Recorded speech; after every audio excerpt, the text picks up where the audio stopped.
Newcastle United 0, West Ham 2. Yes, you heard that right.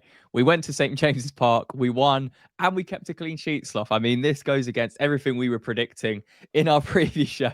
I don't really know what's happened. We were laying around the pitch up in the northeast on Monday night, and yeah, what a fantastic win and a really, really encouraging performance as well, because the pressure's mounting on Julen Lopetegui, and this just alleviates that pressure a little bit. Obviously, he got that yellow card, so he's not going to be in the dugout for the Arsenal game in the weekend, but that doesn't matter. Let's take our kind of cast our eyes back to last night, because it was a really important performance.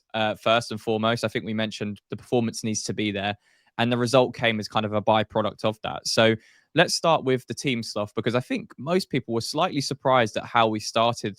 That with kind of the starting 11, because that midfield in particular of Soler, Paqueta, Souček, I don't think it was particularly like that. We're going to get into that in the analysis shortly, but the back four stayed the same. Fabianski stayed in goal over Areola.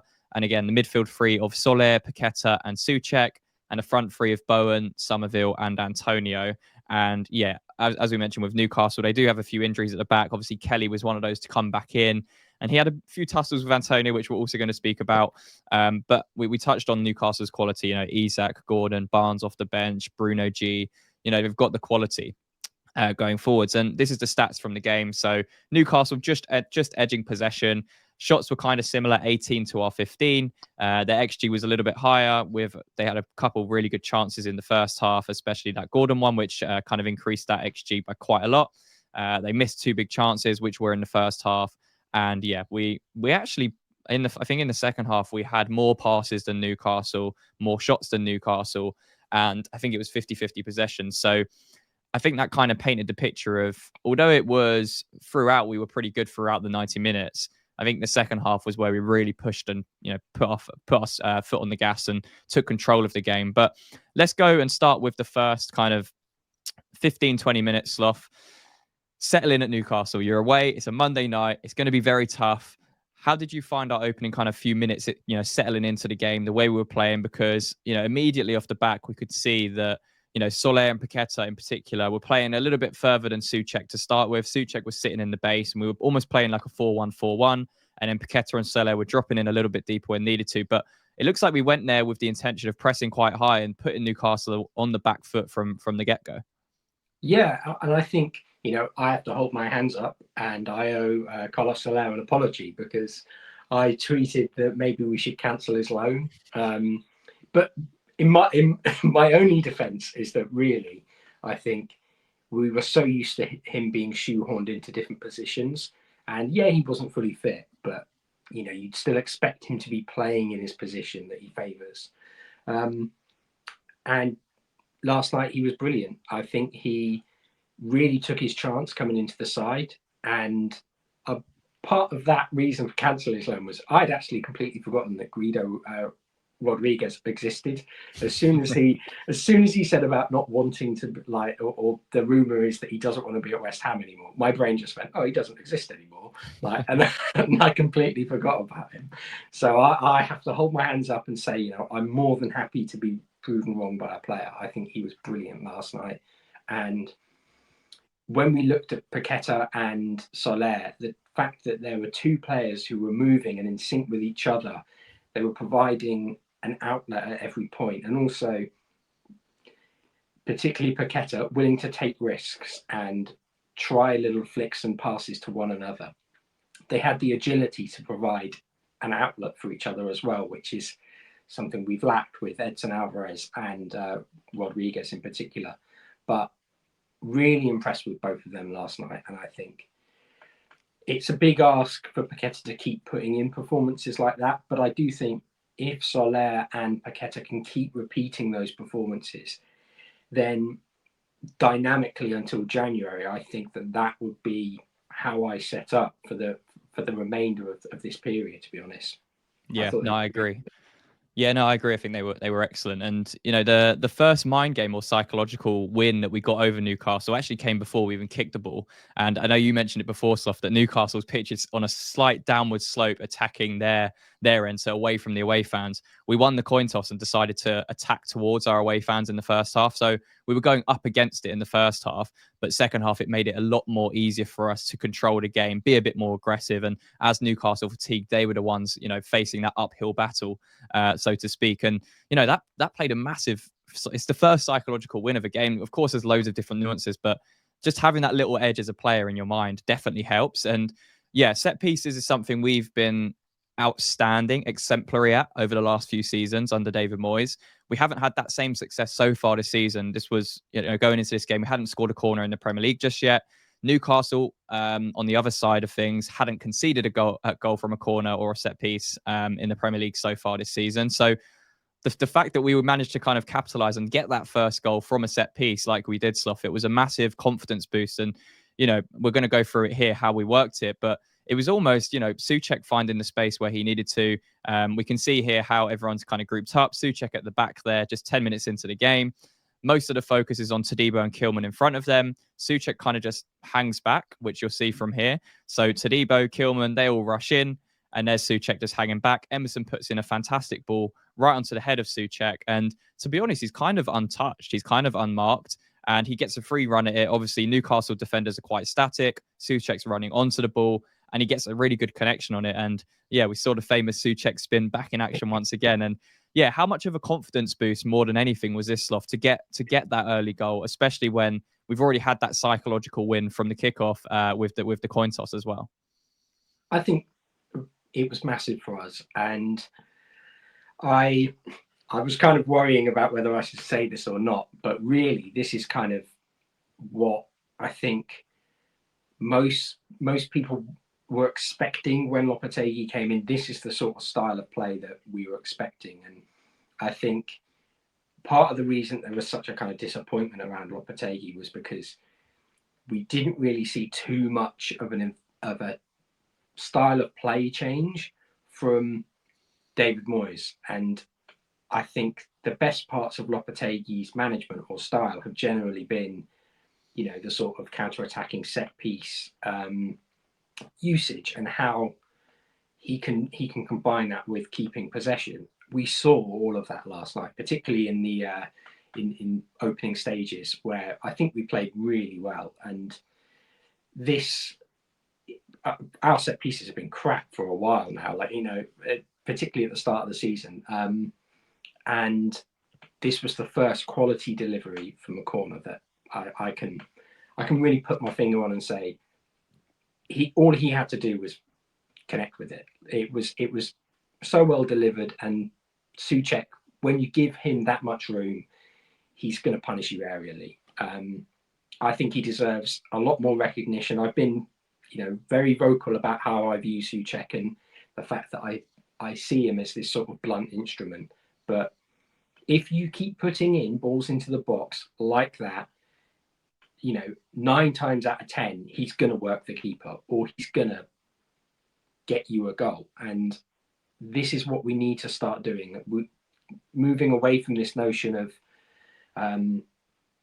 someone perhaps limiting pivot as such, and really kind of grasping what they're good at and what gets you goals. And I think the more that we work on this sort of routine from corners, we've got such a big side that it's going to reap you rewards. You're going to see goals from set pieces. And I don't think there's any football fan out there who would say a bullet header is not a good thing to watch. It's pretty basic in terms of if you're the big man and just run onto it and you power something in, then it's not the most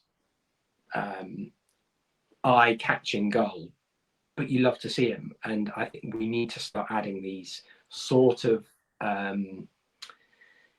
what's the word I'm looking for? These sort of set piece routines. That's it. These sort of set piece routines into our repertoire every single time we can. I think it just adds, doesn't it? It just adds to the armory. The top clubs in the world all have different ways of approaching football matches, but set pieces doesn't matter what club you are. That's where you can pose a real threat. And as you mentioned, we've been so good at them over the last few years. It's good to see us finally getting on a score sheet from a corner this season. And yeah, hopefully we'll continue to do that, because it is obviously a really effective way of changing or shifting the momentum in a match. I mean, this was a massive goal for us to go away to St James's Park and grab a goal in the first 10 minutes, even though it was a set piece. It was just a massive psychological boost for the players. And I think, yeah, throughout the first half, I think second half, we had a lot more control than the first half. I think there were moments in the first half where we were still trying to figure things out, but I think the attitude and, the application of the players was there. You could tell they were up for it. You could tell that they wanted to perform. They really wanted to put a shift in for those traveling fans as well. So I think we saw a few things where that midfield, although it was a strength, it was also a weakness. And we can see it here. There was almost a rotation between Souček, Soler, Paqueta, between who was holding and who wasn't.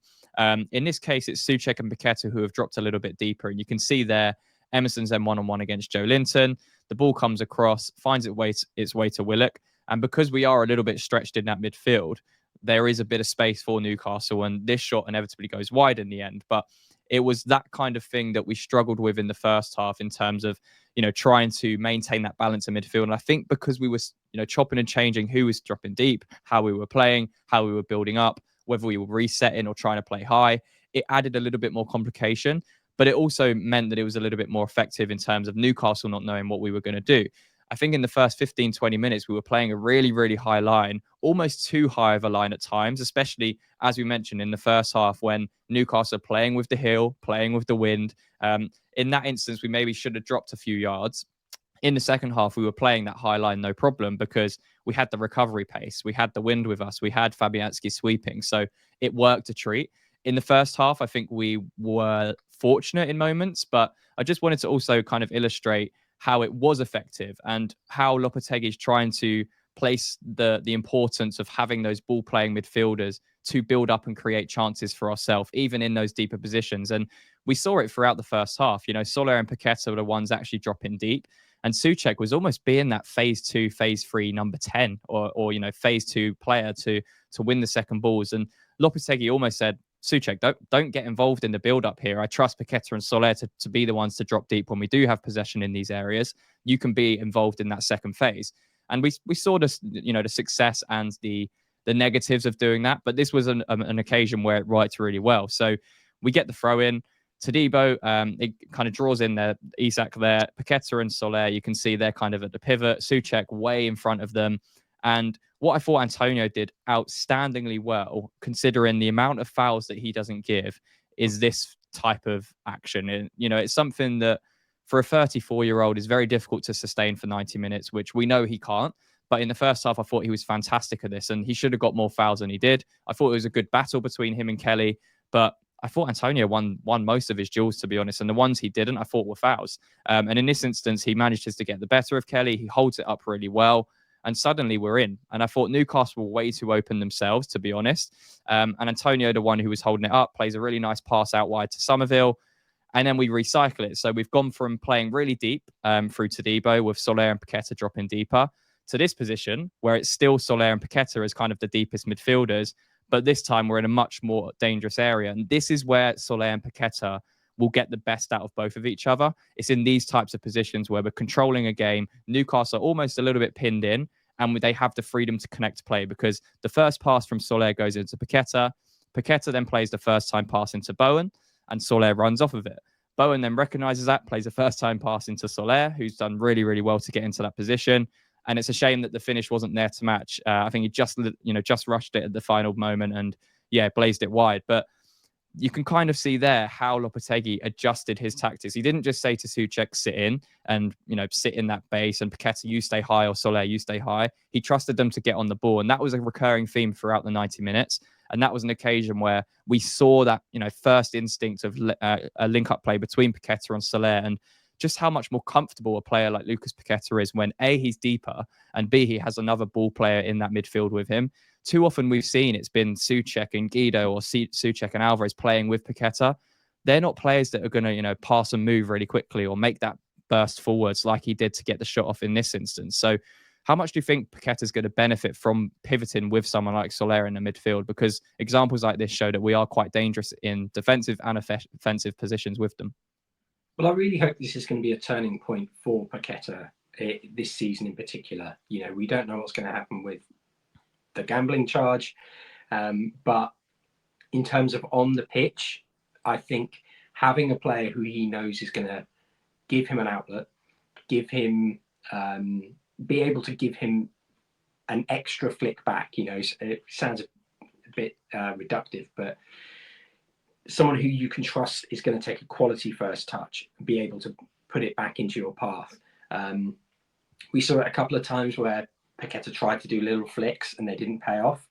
I think they cost us a lot more when you have someone like Alvarez or Souček in the pivot who can't necessarily react to that, or you can rely on them to be able to then ping it back immediately into your feet and into the space that you've just created with that flick.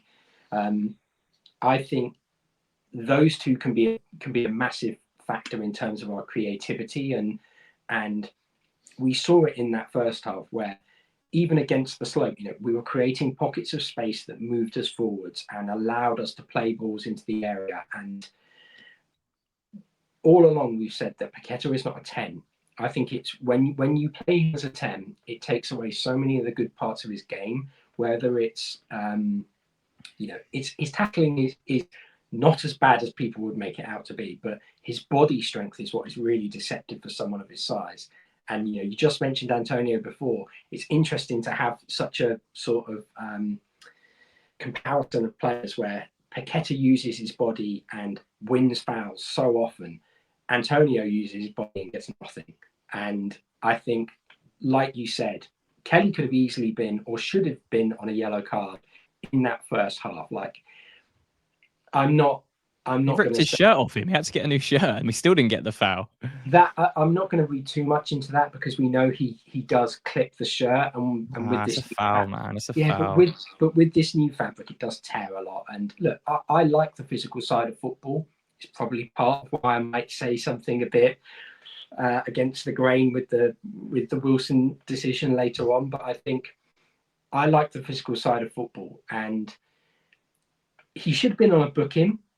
No question about that. For me, the ref let that go on far too long to the point where you could see Antonio was incredibly frustrated, and it shouldn't get to the point on a football pitch where a player goes, "I'm not getting anything."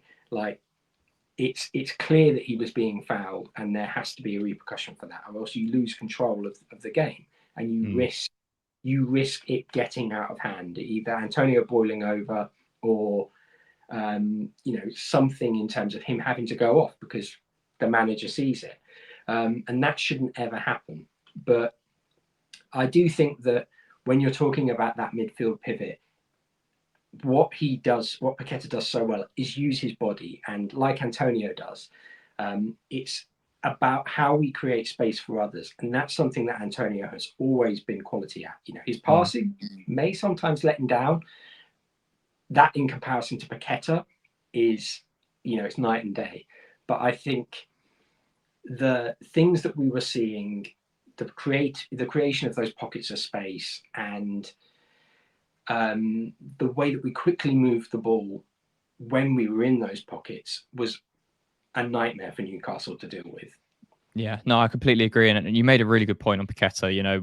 We've said that his best position is that deeper 8 position where he can receive the ball, he can go into those pockets between the defense, pick up the ball, and use his physicality where he needs to, because he can be a very physical player. If you've ever played football in an attacking sense, there is a massive difference between playing number 10 between the lines, where it's incredibly difficult to find space, and dropping deeper 5 to 10, 15, 20 yards on a football pitch and going and collecting the ball where there's less pressure and you're seeing everything in front of you. It's a completely different game. So Paqueta's not that player who's going to find spaces between the pockets on the half turn and drive like a Martin Odegaard, a more traditional number 10 would. He's not that type of player. And it's why we've been saying for so long we can't play him as a final third player unless you're playing him as a false 9, where he can use that physicality and bounce off of players, and he's not being forced to find pockets of space and link up play, because it's not his game. It's not what his characteristics are suited to. So to allow him, I think Lopetegui got it spot on yesterday against Newcastle, giving him that freedom and that confidence to go and get the ball, go and play at times as a 6. Not obviously didn't play as a 6, but he was dropping between the defense. He was the one collecting the ball. He was the one recovering possession. And, he was fantastic. I think he made 7 tackles yesterday in the match, which, for someone that's a number 10, that wouldn't happen. But yeah, I think he deserves massive credit for his performance, and having someone like Carlos Soler to bounce off in that midfield benefited him massively. And, you know, as you mentioned on Antonio, I thought he was fantastic in the first half as well. But there were inconsistencies with what we saw in the first half, which slightly confused me. And I think because we went 1-0 up, our reaction was a little bit, okay, let's be tight here. We've conceded a lot of goals this season. And at times we even saw this stuff, which we've seen before, where Souček was dropping into the back five. It might have been Alvarez on another occasion, but we saw this. And, you know, it did leave a lot of space in the midfield when we were doing that. And we were kind of inviting pressure by doing it. And it meant that it just gave Newcastle that edge. And then there were other times where, if we move it forwards here, we're playing a midfield three over this side of the pitch, and the middle centre there is completely vacant. And this is actually where a chance comes for Newcastle. When we're over this side here, the ball eventually comes in. Todibo, for all his good stuff that he did, I know he ended up coming off with, I think it might have been a stomach bug in the end, but this was his one this was one of his big lapses in concentration in the first half, where it's a simple clearance out. He scuffs his line, and Anthony Gordon's onto it in a flash. And Fabianski pulls off an incredible save from blank point range. Gordon should score this. 9 times out of 10, he should score this. But Fabianski does so well to smother this out. And I thought Fabianski as well is someone we need to give a lot of praise for his performance yesterday, because he was also someone that was brave out of possession and in possession, which we'll touch on later. But how important was this save, Sloth? How important, from what we mentioned there, to Debo's, for all his good stuff, another mistake? It was a good save from fountain pen range there, as it blank point range. I don't know what I said. But no, I think Fabianski was brilliant last night, and we saw it quite a few times where he would step up and almost play a sweeper role. Like he was really impressive. He was rolling back the years. But I think, as you mentioned, with that pivot, part of the problem of us not having the more natural six is that they group together, because I think they all kind of, as we mentioned, they want to link up with each other and they want to have an outlet for someone. So when they're moving, they move together. Whereas if you're a six, you're probably just looking and thinking, right, I'm going to go into the middle here, and then I can give them an outlet. I can provide them with a pass, or, if I win a header, I can flick it onto someone else. They're going to be watching the defense. And I think that was where we ran the biggest risk. It's just where there wasn't quite, as you mentioned before, someone who was basically said, you're going to be my more natural defender. You're going to be the one who drops deeper and go into those pockets more often than not. And if you see, say, Paqueta moving over, or you see Soler moving over, you drop, you come off and kind of move towards the defenders. I think that is probably where maybe Lopetegui's trying to be a bit more progressive than David Moyes, and try and implement a more effective counter-attacking style. And I think those sort of transitions can work. We saw them work last night, but it's very risky. And yeah. How many times have we been on this channel and said that you don't feel confident when watching West Ham that they can hold a lead? I think it was very much a heart in mouth kind of moment, and we gave them a few chances like that, particularly in the first half. But I don't want to take anything away from what Fabianski was doing last night, because I think he was brilliant. It was the best performance I've seen from him in a while, and I think that save is massive. It almost took the wind out the sails of the supporters, because there was, pre-match, that place was rocking.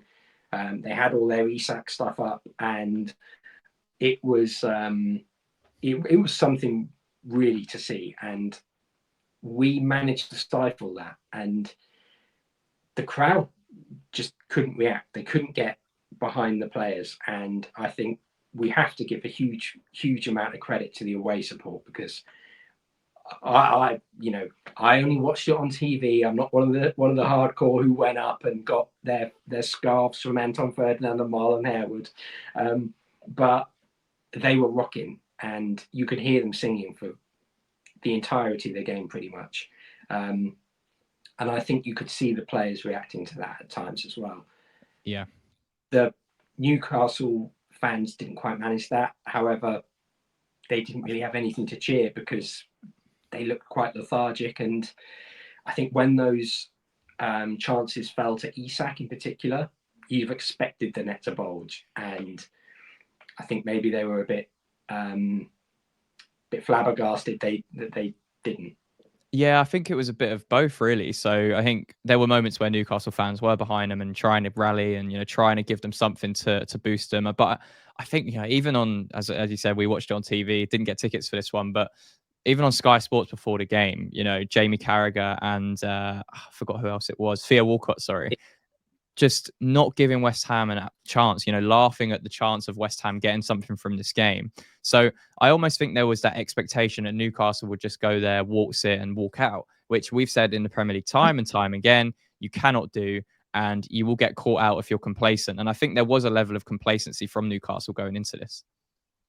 I think you can definitely say that for the pundits. I don't want to say that for the Newcastle fans, because I think the majority of Newcastle fans that I've spoken to this season have said how kind of frustrating they are to watch at times. I think they still would have, because they've been in really good form before the international break. They beat Arsenal, they've drawn with City, they beat Chelsea in the cup.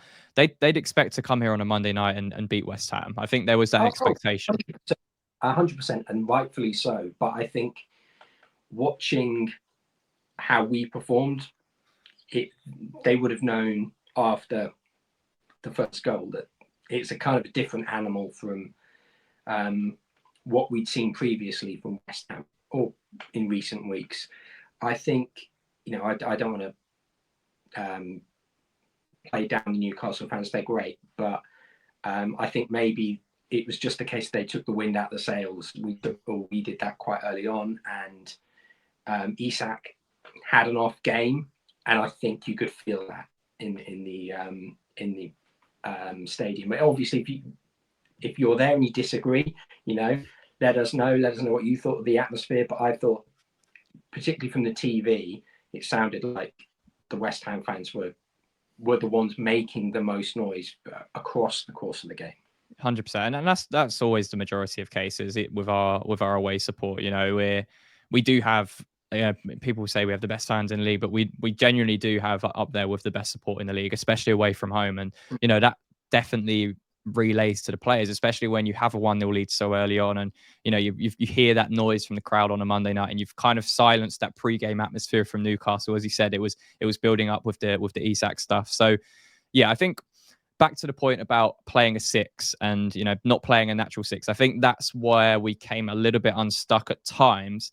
And it kind of ties nicely into the point, and Isak as well, where if we had a natural 6 that could play, because Souček can't play, really. He's not someone that's going to dictate and drop between the lines and play. That's not who he is. I love his headers. I love his spinning. I love his tenacity in midfield, and he does a lot of good work in that midfield that goes unnoticed, which we're going to touch on in the second half as well. But he's not someone that's going to pivot as that 6, which is why we saw instances of so many different rotations in midfield. It's why we saw Souček go forward and Paqueta and Soler be the ones that play out. And again, there's good and bad instances of doing that, and Lopetegui trying something different, because we had that bravery, really, as you said, with Fabianski. This was probably his best performance in a long time, and he just had confidence on the ball as well. It was just a completely different type of player. I mean, even in this situation, how many times have we seen Fabianski just launch it up? Many goalkeepers would have just launched this, but he doesn't. He takes his time. He takes on Gordon, plays a pass out to Todibo with his left foot. And then Todibo gets the ball and plays it into Souček, and you're thinking, right, you've played out, you've done really, really well here. We've got Soler and Paqueta as the base. Souček's gone in to be that second phase. However, this is the issue, or the slightly negative of playing someone like Thomas Souček in the midfield, because he can have these moments where he's caught on the ball. And this is exactly what happens. Bruno G goes in and takes the ball off of him. Even though we've done the hard part, we just need to move this ball on quickly, keep the ball moving, and progress up the pitch. We get caught out. Bruno tackles him because he takes the touch too many. And it's one incredible pass over the top by Bruno G. And he's really good at that. And yeah, Isak makes a really good run between Emerson and Kilman, takes a touch, and to be honest, should score, but hits it wide of the post. And those are the types of things we that not playing that natural six will create, because you're vacating that space and you're relying on, you know, your centre backs and Soler and Paqueta going into the pivot to play you out of trouble. But if it does break down, it's in this instance Souček picking up the ball and losing it, you get caught out, and there's massive spaces in that between that midfield and defence when you do lose the ball in those situations. So was it almost a little bit risk versus reward? And to be honest, we got a little bit lucky to go in at half time 1-0 up, Sloth, with these types of situations that came across. Yeah, I think so, and that's where you know, I mentioned about the confidence maybe dropping for the fans. I think you bet your house pretty much on Isak scoring there, especially with the form that he's in at the moment. And it felt like there was a big gasp of air. And I don't know if it was just the fact that maybe I don't scare easy that much anymore, but when Fabianski took on Gordon, and then when that pass was played over, I think that's the most scared I've been watching anything for a good few years. Like I actually was like grabbing my table, like oh. And I think most West Ham fans probably would have been as well. Yeah. But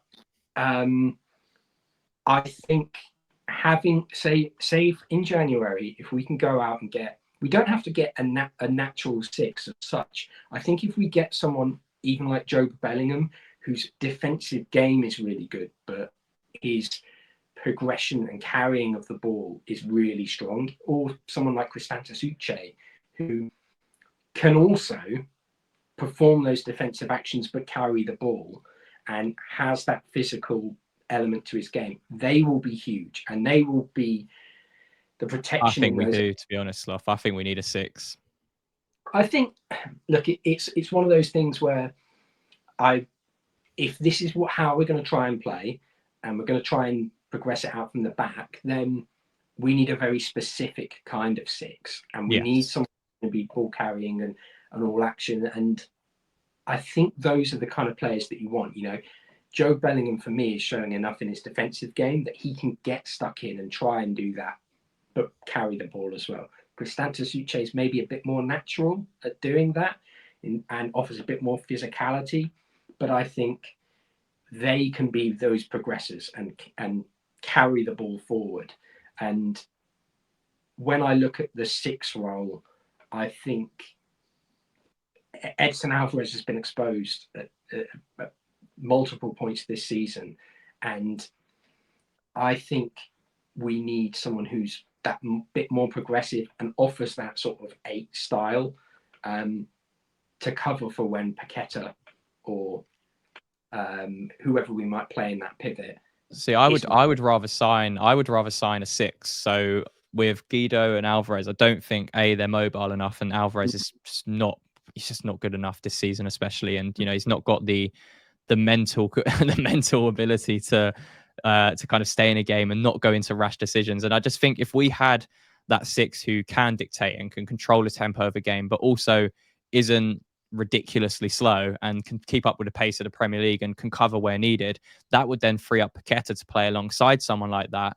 And then you're playing Kudus as another other number 8 or 10, because that's when you've got that burst or ball carrying playing in those central areas. And then you've got Somerville and Bowen either side with Antonio or whoever playing striker up top. I think that's the best way we get the balance. But I definitely agree with your point that we need that physical ball carrier in the middle of the park, because that's something we're still lacking. I think Soler did it in occasions, but he's more of a 1-2 tidy, neat player. He's not someone that's going to drive you forwards like a Mo Kudus will, which is why I still think Kudus coming back into this team has to play centrally alongside Paqueta with, again, it depends who you're then going to play as the 6, but that's an area for me I think we need to strengthen next summer or even in January if we're looking to move on Guido or whoever it may be. Yeah, I think as well, there's also a point to be made about Kudus going central up top, because he will offer you the work to drop deeper as well. And that's not a knock against Antonio, but you know, if you can give him 60 minutes and then move Kudus forward, put someone like Carlos Soler in there off the bench, or you know, rotate in someone there, it gives you a lot more strings to your bow. And I think having that pace and physicality is key. And, you know, we've said for a long time that to get the best out of Paqueta and Kudus, they have to play in their natural positions. They can't be sort of shoehorned into positions. And I think last night we saw how West Ham can play, and it was very much a credit, I think, to the work that David Moyes has done with that team and squad in particular, to get them drilled into the ideas over the course of his tenure. And Lopetegui has kind of come in and said, well, we're going to work on that. And maybe he's tried to take too big of a step in one direction, and is now recognizing that actually these foundations are really strong.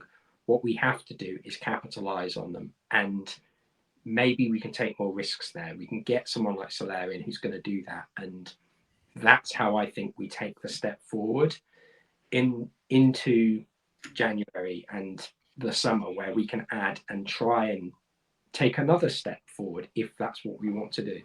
Yeah, no, I agree. And yeah, we did go in at halftime 1-0 up, and yeah, Newcastle kind of reacted. I think Willock picked up a knock, and in came Harvey Barnes. Joe Linton went into the central areas, and yeah, I think most West Ham fans at this point were thinking nothing silly, keep controlling the game and take our chances when they come. Very, very quickly, Sloth, was this a foul for you or not? I think we see here, 6 minutes into the second half, Souček again. We spoke about his impact in the first half, but second half he was monumental. He was outstanding in that second half at winning second balls, being disruptive, creating, almost getting a goal as well. But this instance here, Sloth, Bowen was kind of driving with the ball. In comes Joe Linton to kind of take him. Well, I'm going to say take him out. Did you think it was a foul at this point? I think it was a foul. Like it's one of those where I'm not going to give Joe Linton a card, but I wouldn't be surprised if the ref had. I'm more surprised that he just didn't give it, because he has taken him out, and regardless of the Newcastle players around him, it's a foul. He's just clattered into him, and he's given the ref literally no other choice, and the referee's just ignored it. And I'll make a point later about what kind of foul I feel these are, but I think for me, I was really surprised that the ref let as much go as he did, and particularly the Newcastle shout later on. Yeah, the reason I ask is because one of Newcastle's biggest chances of the half actually came from that position, and they quickly transition. I think they play one ball over the top to Barnes. We're obviously out of position. And in this instance, you can see in the top right of your screen there, I think it's Longstaff making that busting run. And yeah, there's Harvey Barnes coming inside, and, he instantly spots that pass. And I thought, we haven't really spoken about the centre backs, but Kilman, again, very, very solid display from him last night. And he makes a really crucial interception to stop that ball from going through. He just gets his toe to it. If he doesn't, that's a great pass, and it's probably a goal. And then in the second phase, Gordon cuts in and hits it wide. Again, very, very close to scoring. But that all came from the foul. And I thought there were a few instances of that where, I don't want to touch on the referee's performance too much because I want to speak about West Ham. But there were too many instances for me where the ref got those types of calls wrong. And especially, we spoke about Joe Linton in the first half. I think he might have took Antonio out, and it should have been a yellow card on a transition. He just doesn't book him. And as I mentioned before, the battle with Kelly and Antonio, the amount of fouls Antonio didn't get it's crazy, and it happens every week. But that kind of instance there is what frustrated me. But we didn't rest on our laurels. We didn't let that affect us, because, a couple minutes later we found ourselves 2-0 up, Sloth. And, it comes from that positivity that, okay, we're kind of downhill a little bit into the win second half. We can push on a little bit more aggressively this half and play that high line without the consequence of the wind or the impact behind us. And I spoke about it before. Souček was allowed to go forwards and be that second phase player. And especially in the second half, this worked so well because Paqueta and Soler were just allowed to play football. There wasn't that threat in behind from Newcastle, really, because, again, the wind and the slope. And Souček was just allowed to roam into these positions. And you can even see there Antonio being absolutely just tussled by Kelly. Not going to get a foul, obviously. Souček wins the header. But then this is where we talk about Lucas Paqueta, and this is where we highlight why he's so much better playing deeper, because he instantly recognizes he can win this ball from a deeper position. He takes it off of Bruno G, wins the tackle really well, and then we find ourselves here. And Bowen's obviously moved wide, and Antonio and Somerville making the busting run, the burst of runs. And just keep an eye on Wan-Bissaka and Joe Linton as well, because we've said about Wan-Bissaka, and he's been getting forwards a lot under West Ham, and it's this new shift under Lopetegui. And his first instinct here is to get forward, and this is the positive mindset and the attitude of the West Ham players, which I will say is a positive change under Lopetegui. We're not just trying to rest on our laurels, as I mentioned before. We're trying to attack and punish teams in these transitions, and the ball comes wide to Bowen. Again, you can't underplay how good Bowen is in this kind of situation, because there's been a few instances already in the first half where Bowen's completely drove past about 3 or 4 players. He's nutmegged a couple, and the thing I like about Bowen is the variety in which he can operate, and he can either go out on the right hand side, he can go outside you, or he can cut onto his left hand side and make things happen, which makes it really difficult to defend against. And I think that's what Lewis Hall was scared of. And Wan-Bissaka recognizes that he can get forwards here, and there's space to get in between those lines, because he's already run off the back of Joe Linton on this occasion. Bowen waits, and he plays the perfect pass between the two Newcastle players. Again, I think Newcastle are way too deep and way too passive to allow this space for Wan-Bissaka. But Wan-Bissaka drives into that space really well, gets the shot off. I think there might have been a slight deflection on the way through, and it trickles into the far corner, and West Ham find themselves 2-0 up in the 53rd minute of the game.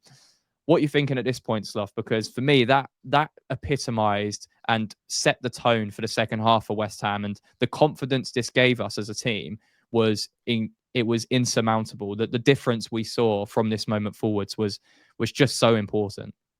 No, I completely agree, and I think this is where the frustration, I think, with how Lopetegui has wanted to try and play Wan-Bissaka, getting him more advanced and getting him further up, has hindered Bowen in recent games. When you have a player the quality of Bowen, you don't mess with that. You just enjoy what you have. And I think what makes Wan-Bissaka really good in this potential role is he has the physicality to get forward. He will offer you those outlets, but it's the defensive responsibility that he knows he has at times. And I think trying to fit him into that wing-back system kind of threw him for 6, threw him for the ringer. And the Wan-Bissaka we saw last night was far stronger in his defensive decision-making, because it was like he wasn't told, give Bowen an outlet constantly, and you can make your own decisions when you get forward. I thought his decision-making in that department was brilliant. And, Bowen is one of the best right wingers in the league in Europe, in my opinion, at the moment. And I think he's been putting up the numbers that would, at least, whatever kind of football fan you are, he's been putting up the numbers that would warrant him to be in that conversation.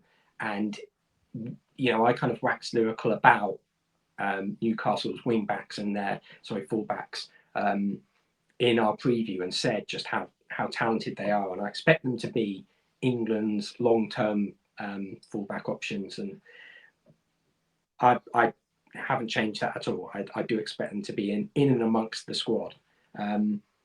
But Jarrett Bowen just caused them an absolute nightmare last night. He had them on toast for pace. He was able to just knock it into space past them with ease, and his body strength. Again, I said the same thing about Paqueta, but Bowen's body strength is really deceptive. And he may well go down a little bit softly at times, much like Paqueta, but he knows how to use his body and roll off a defender. And I think here he's just trying to, he's put enough doubt in the Newcastle player's mind about whether he'll be beaten down the line, or whether he will try and play a pass that it's basically frozen him still on the spot. And it's allowed him to play through that ball. And 9 times out of 10, if you give Bowen space like that, he's either going to score, he's going to set someone up for a chance. And yeah, he was electric last night, and it was probably, again, the sort of player that will get us chasing towards those European positions if we can keep him playing like that. Yeah, no, I completely agree. And it was a captain's performance, to be honest. He set the tone for the rest of the squad to follow. And yeah, again, the confidence that oozed around the squad last night was ridiculous when we scored those goals. It was really, really refreshing to see. And Aaron Wan-Bissaka is someone we've been critical of in the last few weeks for that attitude and application in games. Last night was the Aaron Wan-Bissaka that we'd seen in the first couple of weeks, where the attitude was first class. He was up and down the line. As you mentioned, he was smarter and more intelligent in the moments to go forwards, where it didn't leave us ridiculously exposed. And in the second half, he was allowed to go forwards a little bit more. Again, just because downhill, you've got the advantage. Newcastle are tiring. It's picking those moments. And then defensively, in one-on-one, that Wan-Bissaka was outstanding yesterday. He really was. He played really, really well, and deserved that goal as well. So it was good to see him get on the score sheet. Gets on the score sheet before Kufal could, from playing right back. But hey, it was a really good finish. And yeah, as I mentioned, it's also one of the weirdest sort of body. I can't quite describe it. The way he moved his body to shoot, the way he struck the ball, does not make sense in my brain. Like his foot is coming up from like here, and he's sort of like taking a full swing, like almost a comical. When you're a child playing football, you move your foot back and you almost like wind it up.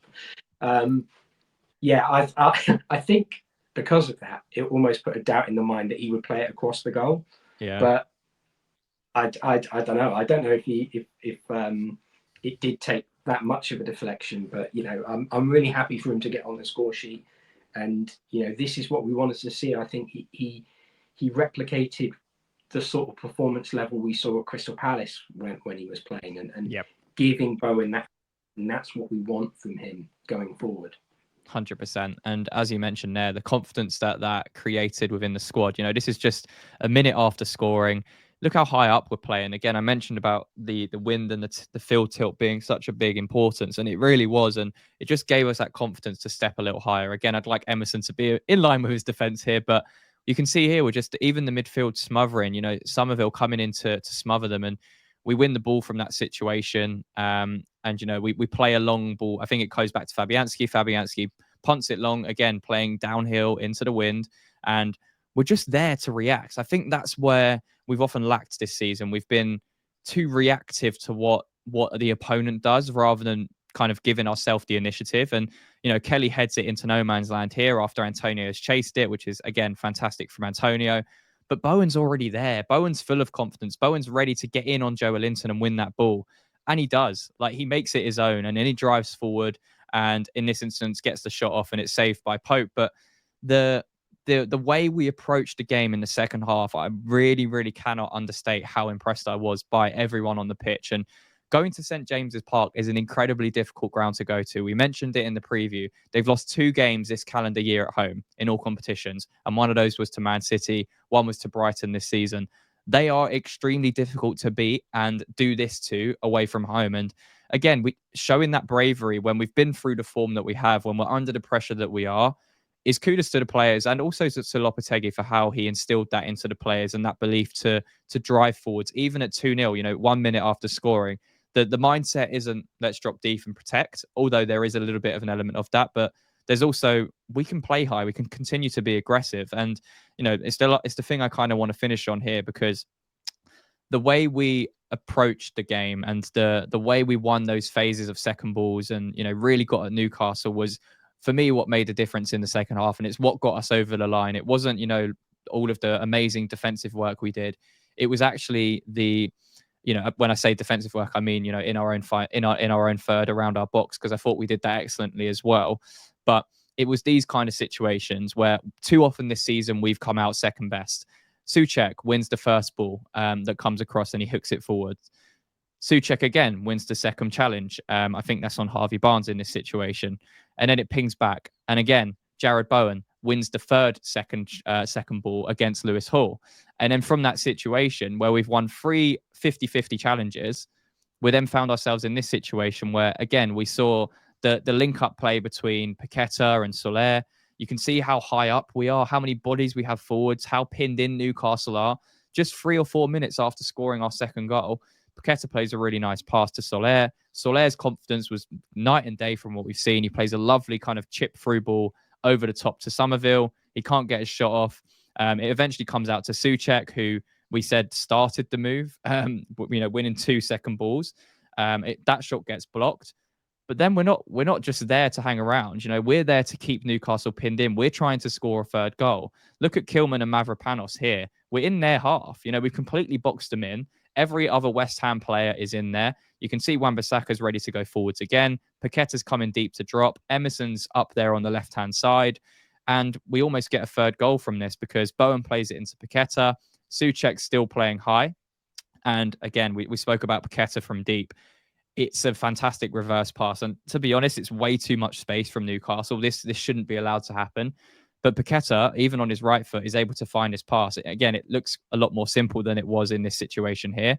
And Souček was unlucky with his finish. I think his touch got away from him a little bit, and it ends up going straight at Pope. But that was kind of what I wanted to highlight the most, because that's the type of thing that will win you a game in this type of situation going to St. James's Park. So that's kind of my last question for you, Stoff, from this win is, how impressed were you by the attitude of the players and the application to go and win that game and continue to impress? And, even in the latter stages of the game management, controlling the game, allays from the West Ham fans in the 80th minute. It was refreshing to see. And how important was that attitude change for you? Well, I felt like it was night and day. And, you can go back and watch the preview and see how we're basically just slumped. And I think that, any West Ham fan before the game was basically saying, I think we're going to get pumped. And it's something that I think has either Lopetegui's given them a hell of a rollicking and speech before the game, or it's finally clicking. And I don't want to speak too soon, but I think we saw almost a night and day performance, and Souček summed it up really well there. I think when he was brought in and when he came in on that initial loan, that's the Souček that we saw, where he was battling for everything and throwing himself into challenges and winning the ball. And long may it continue. I think even if, say, we do get a more 6 or an 8 box-to-box player in there, someone like Souček is incredibly important to have around. And, he may be limited in certain departments, but we got the best out of him because we had Soler and Paqueta playing as well as they were. And I think that having him as that sort of enforcer in that midfield, winning those balls, was massive for us. And it's something that, particularly against Aston Villa, we were dominated. And Souček was anonymous because I don't think we quite had that same impetus to battle and hit things in the same way that we were against Newcastle. And I think it could have gone a little bit too far at times. I think Mavropanos in particular, you could argue that we were lucky not to give away a penalty. And I think when that happened, that was the sort of thing that I expected from West Ham. West Ham of old, we'd have given away a penalty and we'd have capitulated. But we got quite lucky. I think that's one of those decisions that the officials today give if it's a top club. They give that 9 times out of 10 if that's Salah, if it's Haaland, if it's at the Emirates, whatever it might be, they will give that as a penalty. Now, I don't think they do. I don't think it's a penalty. I think they do. I think if Salah goes down flailing his arms and you've got a big 6 crowd glaring at you, they will give that because they're weak and they're inept. And I think that there's contact, and unfortunately the officials are that incompetent that they will go, oh, there's contact there, that's a foul. Contact's not a foul. And I think for me, that's the sort of penalty that the top sides get given. And like we saw against Chelsea, when we had a very clear penalty with a small amount of contact denied, some of us pulled back, we should have had a penalty. And I think that's kind of how Newcastle fans will feel about that. I do think you can counter it with the fact that the referee was that poor all night that maybe someone would have been on a card and it would have changed. It would have changed changed the substitutions. But I think every football fan needs to be a bit more vocal about these kind of decisions, and either the referees need it in writing because it's not in the law. The law of that, when you look at that, is he impeding him? Well, there's contact. I don't think that there's enough contact that a grown man can't jump up for the ball. Is he clattering into him and wiping him out? For me, no. I don't think, again, a grown man with the desire to get to that football is brought down. However, I do think that if that is Mohamed Salah chasing after that, I've been a bit mean on Salah here, but you know exactly what I mean. If Kai Havertz, there you go, if that's Kai Havertz chasing for that ball and he goes down like that and there's a bit of contact, it will go to VAR and they'll go, oh, there's contact. I think you've missed that. And they'll give it because that's what the PGMOL does. And I think Newcastle fans might well feel hard done by. I don't think they deserved anything from the game, to be honest with you. I think we were the better side. But I just wanted to talk about that penalty and particularly the fact that sides are not getting consistent decisions. And that's what's really frustrating for football fans, particularly West Ham fans. We spoke about Antonio in the first half. How many challenges should have been given a yellow card? It's ridiculous. And I almost think that until that sort of thing is addressed, we're going to keep getting these half shouts for penalties where one half of the fan base will go, it's a clear pen. And the other half will go, it's not a pen for me. And I think they need to come down harder, be far, far clearer, because I guarantee you we'll see a penalty given for exactly the same thing probably in the next month or so. Yeah, no, I agree. I think the reason I didn't want to go into it too much is because I think a lot of Newcastle fans, to be fair to them, have said, even without that penalty claim, that West Ham were a better team and deserved to win the game. And, I definitely want to get that message across that was our best performance of the season by far. And, the attitude and the application of the players was really, really good. Who was your standout? Because there were a lot of good performances, Sloth. For me, I think I'm too petty because I wanted to take it back to the Somerville Chelsea game and get my point across about how poor the officials have been. Yeah, I mean, until I'm sure we're going to get situations this season where a refereeing decision will screw us over. So I'm going to save my frustration for those moments. But focusing on the positives, obviously 3 points, 2-0 win, clean sheet away at St. James's Park on a Monday night, puts us in a massive differently position going into that Arsenal game. And for me, there were so many good performances across the board, and you could pick out 5 or 6 players as man of the match. Who gets it for you, Slough? I think Paqueta's the one that's got the most plaudits online. He was given man of the match on Sky Sports. Do you agree with that decision? I think it's very hard not to. I think between him and Bowen, I think they were the two kind of standouts for me. I do think that, Tadibo wasn't as bad as everyone seems to be saying. I know I even tweeted out the Gattuso gif, and it's one of my favorite things to say, but I'm not going to say it here. I do think that we defensively looked a lot more solid, and I think Kilman deserves a lot of recognition for that. I think he's really kind of solidified things. But for me, I'd be remiss of me to not give that to Paqueta, in my opinion. Yeah, I agree. I think it was between Paqueta, Bowen, and Fabianski. I thought those 3 in particular were really, really good. And I think Paqueta definitely edges it. It was very close between Paqueta and Bowen in my mind. But I think Paqueta's performance over the 90 minutes was just really, really good. And it was refreshing to see that type of performance from Lucas Paqueta again, where we know he can do it. And we haven't seen that type of performance in a while. So Yeah, 2-0 win. Happy days. We obviously go into the Arsenal match full of confidence. Going to be a very difficult game, of course, but you never know. And this is obviously a nice stepping stone going into Christmas. After the Arsenal game, we've got 4 more favourable fixtures. So hopefully we can continue with that confidence into the Arsenal game, put in a strong performance. Again, I don't think the result is going to be that important to West Ham fans if the performance is there.